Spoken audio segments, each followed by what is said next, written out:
They told me it was an honor.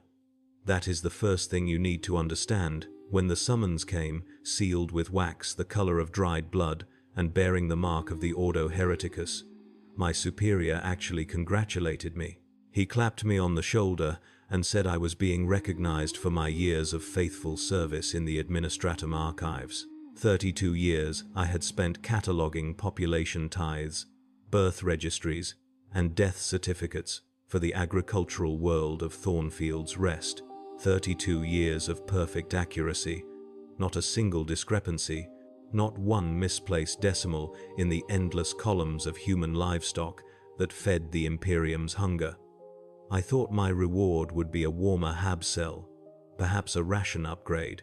Instead, I received a notice informing me that I'd been selected to serve as official witness during an Inquisitorial extraction, and that my presence was required immediately at the governor's palace.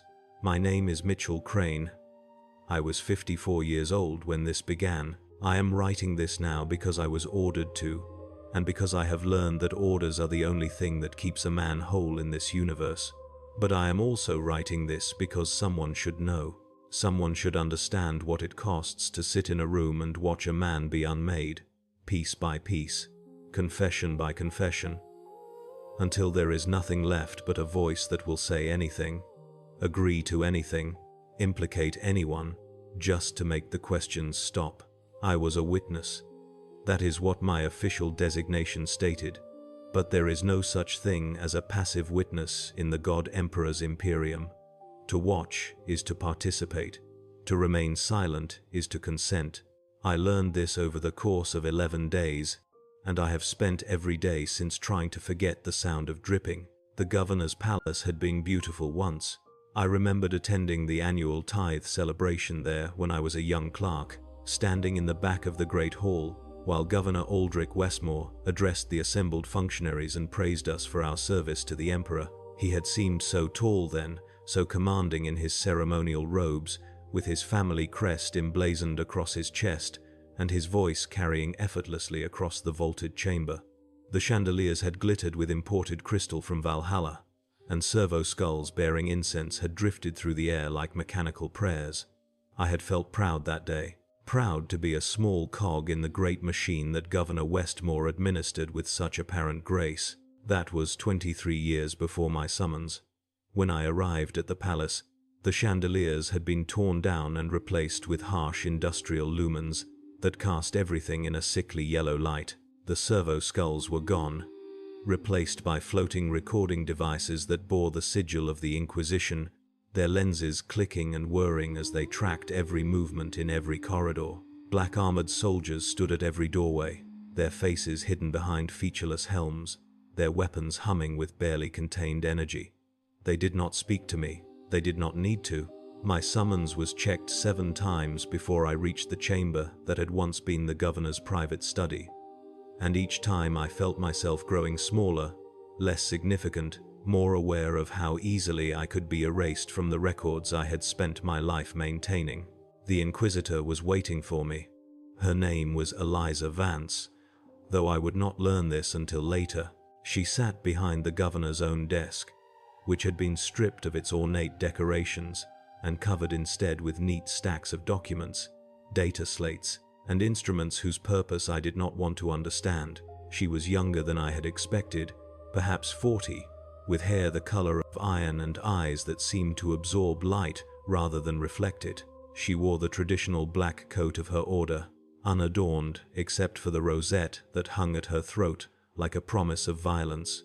When she looked at me, I felt as though she could see every mistake I had ever made, every small failure, every moment of doubt I had experienced in 32 years of faithful service. She told me to sit. There was only one chair available, positioned against the wall where I would have a clear view of the center of the room. I noticed that the floor had been modified. Drainage channels had been cut into the stone, converging at a central grate. The walls had been covered with sound-dampening material that I recognized from the Planetary Vox station.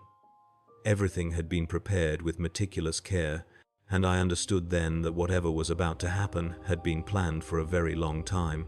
The Inquisitor watched me take in these details, and when I met her gaze, she smiled.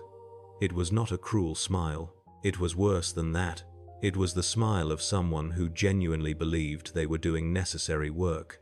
Governor Westmore was brought in shortly after. I barely recognized him. He had been stripped of his ceremonial robes and dressed in a simple grey shift that hung loose on his diminished frame. His wrists were bound in front of him with restraints that glowed faintly blue, and his feet were bare against the cold stone floor. His hair, which I remembered as silver and meticulously styled, had gone white and wild, standing out from his head in matted clumps. But it was his eyes that disturbed me most. They moved constantly, darting from corner to corner, never settling on anything for more than a moment. When they passed over me, there was no recognition. He did not remember me from that tithe celebration 23 years ago. Why would he? I had been nobody then. I was nobody now. Just a witness, sitting in a chair, watching as two of the black armored soldiers secured the governor to a frame in the center of the room. The Inquisitor began with questions. Simple questions, asked in a conversational tone, as though she and the governor were old friends catching up after a long separation. She asked about his family history, his education, his career in the administratum before his appointment to the governorship. She asked about his wife, who had died of a lung disease 3 years prior. She asked about his children, 2 sons who served in the Imperial Guard somewhere in the galactic east, and a daughter who had taken vows with the sisterhood on a shrine world I had never heard of. The governor answered each question carefully, his voice thin and reedy, his eyes still moving, always moving. I noticed that Inquisitor Vance took notes as he spoke, marking certain words with a stylus that left glowing traces on her data slate. I noticed that she asked certain questions more than once, phrased slightly differently each time. I noticed that the governor's answers were not always consistent. I also noticed the dripping. It began as the first hour stretched into the second, a soft, rhythmic sound coming from somewhere I could not identify. At first I thought it was condensation from the environmental systems, perhaps a pipe that had not been properly sealed when the room was converted. But as the questioning continued, I realized the sound was coming from within the room itself. One of the recording devices had developed a small leak in its lubrication system, and synthetic oil was falling drop by drop onto the stone floor. Such a small thing, such an insignificant malfunction. But in the silence between questions, when the governor paused to remember some detail, or when the Inquisitor marked another note on her slate, that dripping became everything. It marked time. It divided the endless interrogation into discrete moments, each drop a heartbeat, each pause between drops an eternity. I began to count them without meaning to. By the end of the first session, I had counted 472 drops. The Inquisitor dismissed me after 6 hours. She told me to eat, to sleep, to return at the same time tomorrow. She did not explain why I was there or what was expected of me beyond my presence. When I asked, she simply looked at me with those light-absorbing eyes and said that all would become clear in time. I was assigned a small chamber in what had been the servants' quarters, stripped now of any comfort but still infinitely better than the room where Governor Westmore remained, still secured to his frame, still being asked questions by the black-armored soldiers who did not seem to need sleep or rest or food. I lay in my cot that night and stared at the ceiling and listened to the sound of my own heartbeat, and I could not stop thinking about the dripping. 472. I fell asleep trying to remember if the last drop had fallen before or after I left the room. The second day was different. The Inquisitor no longer asked about family history or career achievements. Instead, she asked about specific dates, specific meetings, specific decisions the governor had made during his 40-year tenure. She produced documents from her stacks, holding them up for the governor to see, asking him to explain discrepancies in the records. A shipment of grain that had been diverted from its intended destination. A mining contract awarded to a company with no verifiable history. A series of communications with a neighboring system that had not been logged through proper channels. Each document was another weight added to an invisible scale, and I watched the governor's shoulders bow further with each accusation. I understood then why I had been chosen. 32 years in the archives. Perfect accuracy. Not a single discrepancy. I was not here as a witness to the interrogation. I was here as a witness to the documents. My presence legitimized everything the Inquisitor presented. My silence confirmed its authenticity. When she held up a population registry showing a village that had been removed from the records, she glanced at me as if to say, "You would know if this was falsified." And the terrible truth was that I did know. I recognized the formatting, the signature codes, the authentication stamps that could only be applied by senior archivists with my level of clearance. The documents were real. They had come from my own archives, and I had never seen them before. The dripping continued. The recording device had not been repaired. I counted 611 drops on the second day, and I began to notice a pattern in the sound, a slight variation in pitch when the oil struck the stone at a certain angle. It became a kind of music, if music could be made from synthetic lubricant and administrative horror. I found myself listening for specific notes, anticipating the slight splash that occurred every 37th drop when the accumulated oil overflowed the small depression it had worn in the floor. I began to associate these variations with specific moments in the interrogation. The higher pitch came when the governor admitted to something. The lower pitch came when he denied. The splash came when the Inquisitor introduced a new piece of evidence. On the third day, the questions became physical. I had known this would happen. I had read reports, heard rumors, understood in an abstract way what inquisitorial extraction meant, but understanding something in the abstract is not the same as watching it happen 3 meters from your chair. The black armored soldiers had tools. They had instruments. They had techniques that had been refined over 10,000 years of imperial justice, passed down from interrogator to interrogator like sacred traditions. The Inquisitor supervised their work with the same calm attention she had given to the earlier questioning, occasionally asking the governor to clarify something he had screamed, waiting patiently for him to regain the ability to form words before asking her next question. I will not describe what they did. This is not because I wish to spare anyone the horror of it. There is no sparing. The horror exists whether I describe it or not. I will not describe it because there are no words adequate to the task. Language fails in the face of systematic cruelty. The vocabulary of pain is too limited, too clinical, too distant from the reality of meat and bone and nerve. What I will describe is the sound of a man learning that his body is not his own, the sound of certainty leaving him, the sound of identity dissolving like sugar in acid, sweet at first and then nothing at all, and beneath it all, constant and rhythmic, and somehow worse than the screaming, the dripping, drop after drop after drop, counting out the seconds until the next application, the next question, the next answer that was never quite right. Governor Westmore confessed on the 4th day. He confessed to everything the Inquisitor suggested, and many things she had not yet mentioned.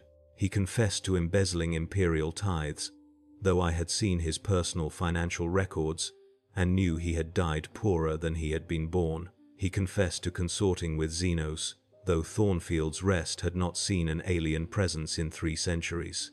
He confessed to harboring heretical thoughts, to questioning the divinity of the Emperor, to dreaming of rebellion, to imagining a universe where humanity was not yoked to the Golden Throne. Each confession was recorded by the floating devices, transcribed by a servitor that had been wheeled into the corner, and witnessed by me, sitting in my chair, counting drops of oil that now numbered in the thousands.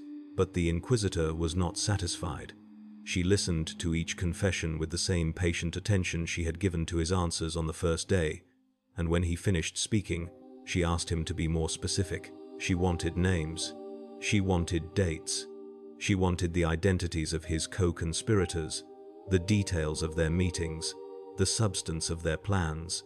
And here, finally, the governor resisted. Even broken, even stripped of everything that had made him who he was, he would not name names. He would confess to any crime the Inquisitor suggested, but he would not implicate others. This distinction seemed to fascinate her. She paused the physical interrogation, and simply talked to him for hours, asking him why he was willing to condemn himself, but not his supposed allies. She seemed genuinely curious, as though his resistance was a puzzle she wanted to solve, rather than an obstacle she wanted to remove. I learned something important during those conversations. I learned that Governor Westmore had no co-conspirators. There was no network of traitors, no heretical cabal, no Xenos influence infiltrating the planetary government. The documents the Inquisitor had produced were forgeries, expertly crafted, bearing authentication stamps that had been stolen or copied from legitimate sources. The investigation had begun not with evidence of wrongdoing, but with an accusation from a rival in the sector administration, someone who stood to gain from Westmore's removal. The Inquisitor knew this. She had known it from the beginning. And yet she continued her work, because the accusation had been made, because the investigation had been opened, because the machinery of Imperial justice, once set in motion, could not be stopped without producing a confession. Without a confession, the accusation would remain on the books. Without a confession, the accuser might himself become suspect. Without a confession, the Inquisitor's time would have been wasted, and Inquisitors do not waste time. This was the revelation that changed everything for me. Not the torture itself, though that was terrible enough. Not the false documents, though they shattered my faith in the archives I had devoted my life to maintaining. It was the realization that truth did not matter. Guilt did not matter. The entire apparatus of investigation and extraction existed not to discover what had happened, but to produce a desired outcome. The outcome was confession. The outcome was names. The outcome was more investigations, more extractions, more confessions, an endless recursion of accusation and admission that had nothing to do with justice and everything to do with perpetuating itself. I thought about leaving. Not physically, of course. There was no leaving an inquisitorial summons. But I thought about withdrawing into myself, about letting my mind go somewhere else while my body sat in that chair and counted drops of oil. Many people do this, I think. Many witnesses and participants in the great horrors of the Imperium find ways to be absent while remaining present, to see without processing, to hear without remembering. But Inquisitor Vance seemed to anticipate this strategy. On the 5th day, she began asking me questions. At first they were simple, almost bureaucratic. She asked about my work in the archives, my methods, my understanding of document authentication. I answered as precisely as I could, falling back on the habits of 32 years, treating her questions the way I would treat an audit.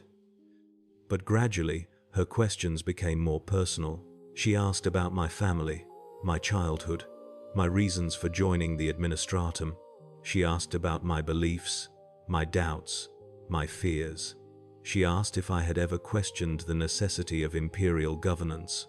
She asked if I had ever wondered what lay beyond the borders of known space. She asked if I had ever dreamed of anything other than the life I had chosen. I understood then that I was not merely a witness, I was also a subject. The Inquisitor was studying me, learning my patterns, identifying the levers that could be used to move me, and as she questioned me, as I watched the soldiers continue their work on the governor's diminishing body, I realized that I had already begun to change. I was no longer horrified by what I was seeing. I was analyzing it. I was noting the techniques, the timing, the subtle adjustments that the soldiers made based on the governor's responses. I was learning, and the Inquisitor watched me learn, and she smiled that terrible necessary smile, and she asked me another question. Governor Westmore broke completely on the 7th day. The names came pouring out of him in a flood. Dozens of names, hundreds of names, anyone he had ever known or worked with or passed in a corridor. He named his childhood friends and his adult enemies. He named servants who had brought him food and nobles who had attended his functions. He named people who had been dead for decades and people who had never existed at all. And through it all, the recording devices captured everything, and the servitor transcribed everything. And I sat in my chair and counted drops, and understood that every name he spoke was another investigation, another extraction, another confession. I also understood something else. He named me. It happened so quickly that I almost missed it. Crane, he said. Mitchell Crane, the archivist. He was part of it. He helped hide the documents. He knew everything. The Inquisitor's eyes found mine across the room, and I saw no surprise in them. She had expected this. She had planned for this. My presence in that chair had never been about legitimizing documents or providing official witness. I had been placed there so that the governor would see me, would remember me from tithe, celebrations, and administrative meetings, would connect my face to his crime. When he ran out of real co-conspirators to name, when his mind began inventing connections to fill the silence, I had been there waiting for him to find me. The next 2 days are difficult to remember clearly. I was not removed from my chair. I was not restrained or questioned or threatened. I was simply told to wait. The Inquisitor continued her work with the governor, extracting more names, more details, more confessions. But now, whenever he mentioned me, she asked follow-up questions. What had I done? What had I known? When had I become involved in the conspiracy? The governor's answers were incoherent, contradictory, impossible, but it did not matter. Each answer was recorded. Each accusation was transcribed. Each lie became truth, simply by being spoken in that room, in the presence of the Inquisition, under the seal of the Rosette. On the 9th day, Governor Westmore died. His heart simply stopped, worn out by stress and trauma and the accumulated weight of 9 days of extraction. The soldiers removed his body without ceremony, and the Inquisitor spent several hours reviewing her notes and recordings. I remained in my chair. No one had told me I could leave. No one had told me what would happen next. I counted drops of oil and tried to remember what it had felt like to believe in the archives, to believe that truth was something that could be preserved and protected and maintained through careful documentation. The Inquisitor spoke to me at the end of the 9th day. She said that my name appeared in the governor's confession 17 times. She said that the evidence against me was circumstantial but extensive. She said that a formal investigation would be required, but that such investigations often took years to complete, and that in the meantime, I would be held in custody, pending the outcome. She said all of this calmly, almost apologetically, as though she regretted the inconvenience I was about to experience. Then she asked me if I had anything to say in my own defense. I thought about it for a long time. I thought about everything I had witnessed, everything I had learned, everything I had understood about the nature of imperial justice. I thought about the sound of dripping and the smell of blood, and the sight of a man being unmade by questions he could not answer correctly, because there were no correct answers. And then I asked her a question of my own. I asked her if it would make a difference, if anything I said, anything I did, any evidence I could produce or argument I could make, would change the outcome she had already decided upon. She considered my question with the same careful attention she had given to the governor's responses. Then she said no. She said that the accusation had been made, the investigation had been opened, the machinery had been set in motion. She said that my confession was inevitable, that the only question was how long it would take and how much discomfort I would experience before I provided it. She said that she took no pleasure in this, that she understood I was almost certainly innocent of any crime, but that innocence was not a relevant consideration. What mattered was the confession. What mattered was the names I would provide. What mattered was perpetuating the cycle that kept the Imperium secure against the countless threats it faced. I should have been terrified. I should have begged, pleaded, protested my innocence. But I had spent 9 days in that chair, and I had learned something about myself that I had not known before. I had learned that I was capable of watching terrible things happen and remaining calm. I had learned that I could count drops of oil while a man screamed. I had learned that my mind could organize horror into patterns, analyze cruelty into components, transform suffering into data. These were useful skills. These were skills the Inquisition valued. I asked Inquisitor Vance another question. I asked her if there was an alternative to confession. I asked her if my skills might be put to better use in a different capacity. She smiled. It was the same smile she had given me on the first day. the smile of someone doing necessary work. She said she had hoped I would ask that question. She said she had been watching me since the first session, noting my reactions, observing my transformation from horrified observer to analytical witness. She said that the Inquisition was always in need of individuals who could endure what I had endured and emerge not broken but refined. She said that my decades of archival experience made me uniquely valuable, that my ability to authenticate documents and identify inconsistencies was a rare talent, that my calm demeanor under extreme circumstances marked me as someone who could be trusted with the Emperor's darkest work. I understood what she was offering. I understood the price. I understood that accepting would make me complicit in everything I had witnessed, that I would become one of the black-armored soldiers, standing silent while Inquisitors asked their endless questions. I understood that refusing would mean months or years of extraction, ending only when I had named enough names to satisfy the machinery's hunger. I asked her one final question. I asked about the oil drip, the recording device that had leaked throughout the entire interrogation, the rhythmic sound that had become my companion through 9 days of horror. I asked if it had been intentional. Inquisitor Vance's smile widened. She said that the human mind seeks patterns in chaos, that it will find meaning in random sounds and impose structure on formless data. She said that the drip was a teaching tool, a way of conditioning witnesses to associate specific auditory cues with specific emotional states. She said that everyone who sat in that chair eventually began counting, that the counting was a sign of the mind's adaptation to impossible circumstances, and that those who learned to count were those who had the potential to serve. I had been trained without knowing I was being trained. Every drop had been a lesson. Every pattern I had detected had been a test. The 10th day was different. I was moved from the witness chair to a position beside Inquisitor Vance. I was given access to documents, recordings, evidence gathered from the governor's confession. My task was to authenticate what I could and flag what seemed inconsistent, to help identify which of the hundreds of names the governor had spoken deserved further investigation. I worked for 16 hours without rest, and when I finally slept, I dreamed of dripping oil and the sound of screams fading into silence. On the 11th day, a new prisoner was brought in. A woman named Sarah Holbrook, one of the names the governor had mentioned, a mid-level administrator in the Planetary Trade Ministry.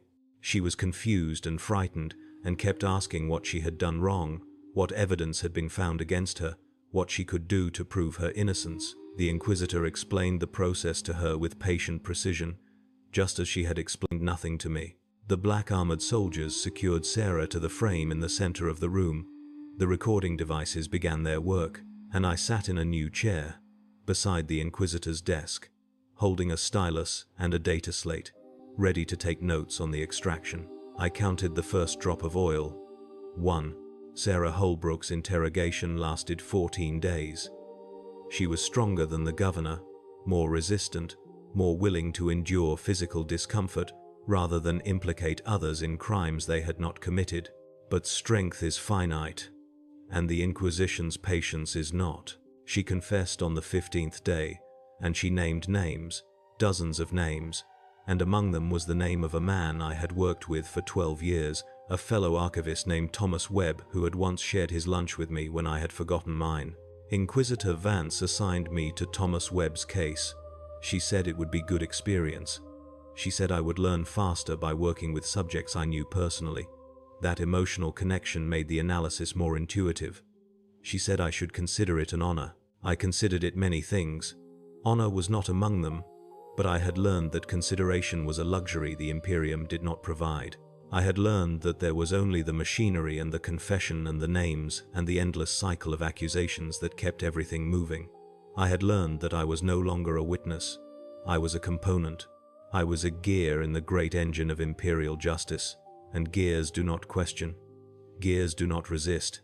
Gears turn when they are told to turn, and they are maintained with oil, and sometimes they leak, and the leaking makes a sound, and the sound becomes a rhythm, and the rhythm becomes a lesson.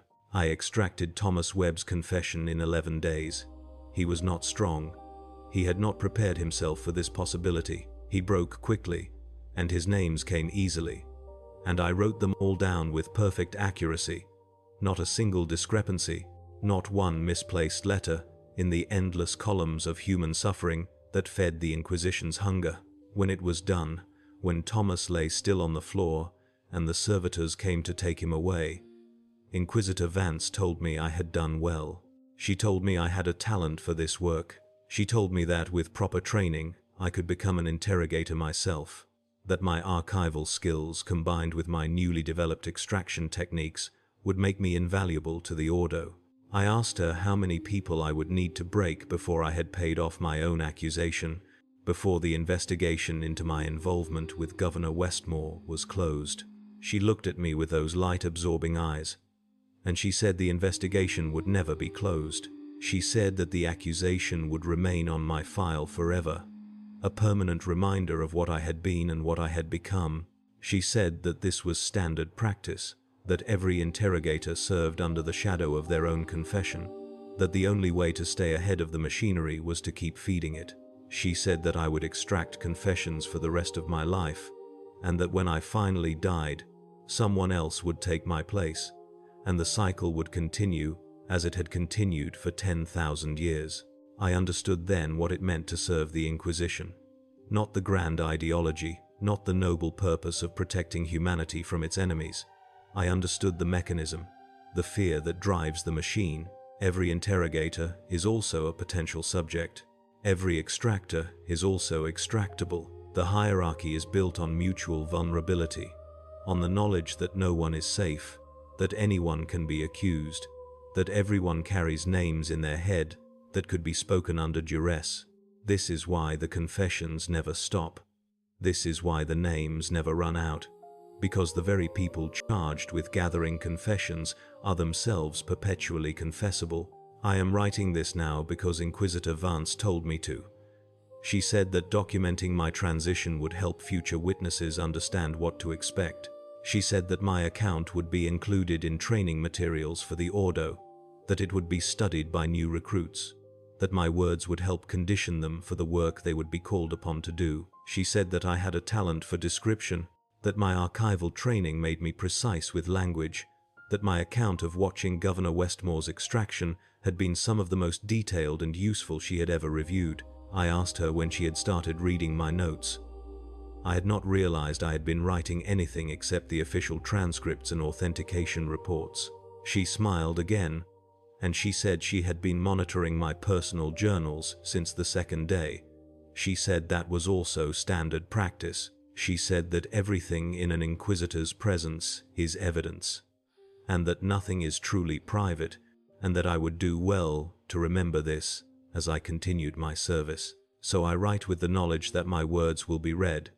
I write with the understanding that this account will be judged and edited and incorporated into a larger machinery of conditioning. I write with the certainty that nothing I put down will change anything, that the cycle will continue, that somewhere right now another witness is sitting in another chair, counting another drip, learning another lesson about the nature of imperial justice. But I also write because I cannot stop. The counting has become a compulsion now. I count everything: heartbeats, footsteps, words spoken in corridors, the rhythm of the generators that power the Inquisitorial fortress where I now reside. I count because counting is how I survived, and I cannot convince my mind that I am no longer in that room, no longer watching, no longer waiting for the next drop of oil to fall. Last night I dreamed of Governor Westmore. He was sitting in my chair, watching me on the frame, counting drops while Inquisitor Vance asked me questions I could not answer. In the dream, I knew the answers. I knew them perfectly, with archival precision. But every time I opened my mouth to speak, the words came out wrong. Names I did not recognize, crimes I had not committed, conspiracies I had never imagined. And the dripping continued, and the counting continued, and when I woke, I found that my lips were moving, numbering the seconds until the next confession, the next extraction, the next lesson in what it means to watch, and to wait, and to serve. Inquisitor Vance has assigned me to a new case.